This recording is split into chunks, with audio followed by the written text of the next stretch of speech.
Hey Dragon Slayers, today's video is about intermittent fasting mistakes.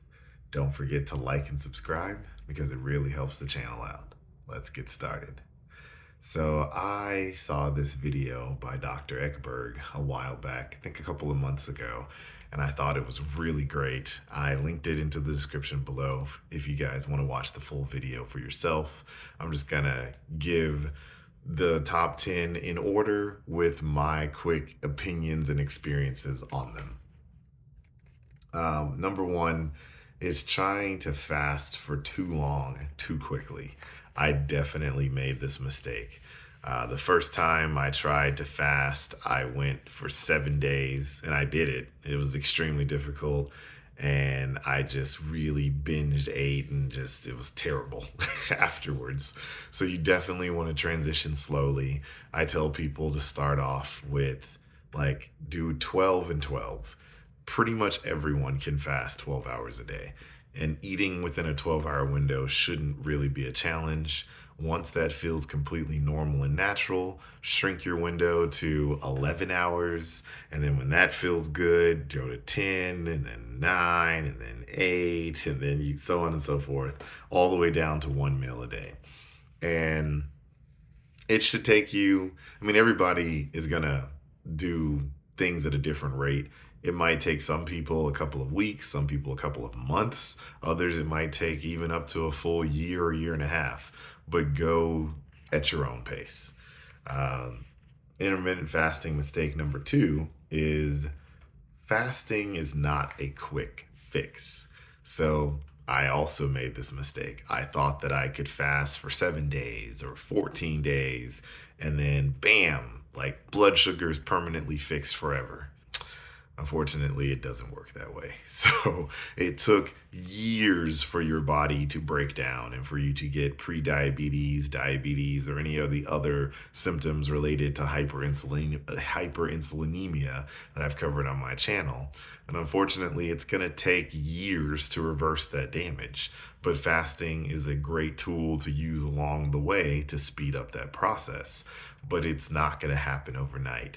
You know, you're real, unless I would say the one caveat would be unless maybe you go on some crazy 40+ day fast, which I do not recommend at all, especially without the supervision of a doctor. So, in general, I don't recommend fasting longer than 3 days without doctor supervision.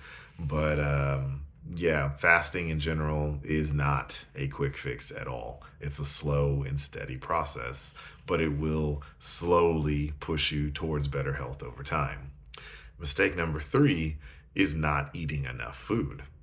So there are a lot of people who will fast and then break the fast and then still try to cut calories. That's a huge mistake. You want to always eat until you're completely satisfied or full every single time you do eat when you're intermittent fasting. Mistake number four, which I have made so many times, is eating too many carbs.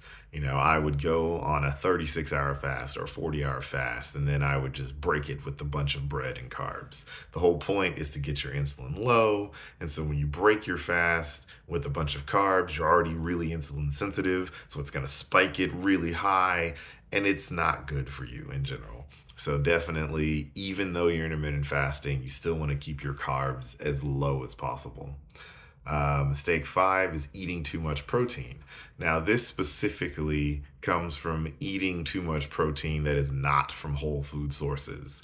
It is almost physically impossible for you to eat too much protein if you're eating it from eggs or steak or chicken or fish or shrimp or whatever it is. Like whole protein from whole foods, whole animal sources is, I don't think it's possible to eat too much. I don't think it's physically possible. At least I can't do it. And I don't know anyone else who can, right? It's very, very filling. But you can overdo it with the powders and the shakes and things of that nature and the bars, which I do not recommend because excess protein in your body ends up getting turned to sugar anyhow and ultimately stored as fat. Mistake number six is eating too much fat. I've done this when I first started keto. I was eating so much fat. I mean, it was ridiculous. I was eating at least a stick of butter a day, on top of peanut butter, on top of macadamia nuts, on top of keto snacks and treats and keto ice cream. I mean, I went crazy. I did not gain any weight, surprisingly, but I also didn't lose any weight. Mistake number 7 is eating too many calories in general. And it is possible to eat too many calories, right? If you're fasting all day and then you're pounding a ton of food and you're drowning it with sauces and butters and, just very, very rich things, you can eat too many calories. You want to eat like a normal human being to a normal level of satiety and just not overdo it. Mistake 8 is having too high of cortisol. Just living stressed out, having a high stress environment, high stress job, just stress in your life in general, not getting enough sleep. All of these things are really detrimental to your health all the time, but especially if you're fasting, they can hurt your progress. Number 9 is not having enough salt. This one I learned over time. When you're eating lower carb and you're fasting, your body's going to dump a lot of sodium. So you definitely want to eat extra sodium. You don't have to necessarily go out of your way to eat it, just salt your food to taste. Don't go on a low sodium intermittent fasting scheme. That is a very bad idea.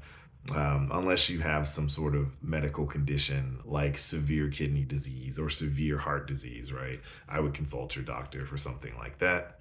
And then lastly, number 10 is just over consuming in general.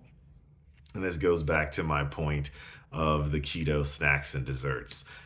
You can technically eat those unlimitless, like limitlessly without spiking your blood sugar, but they will definitely prevent you from losing weight if you eat too many of them. I would just limit it in general. For me, I don't do the keto snacks and desserts anymore. If I want ice cream, I just eat the real thing. I just eat regular full sugared ice cream, but I only do it maybe once every couple of weeks, once a month or so. It's not something I do frequently. I prefer to have the real thing infrequently than the keto thing all the time, because I have found that, at least for my body, even having the keto thing all the time still prevents me from losing weight, and it can happen to you as well. Those are the tips that I have for you today. Definitely check out that video if you guys have time. It's kind of a longer video. This is a bite-sized snackable version of that. So don't forget to like and subscribe, because it really helps the channel out. And remember, guys, that together, you and I will slay the dreaded diabetes dragon.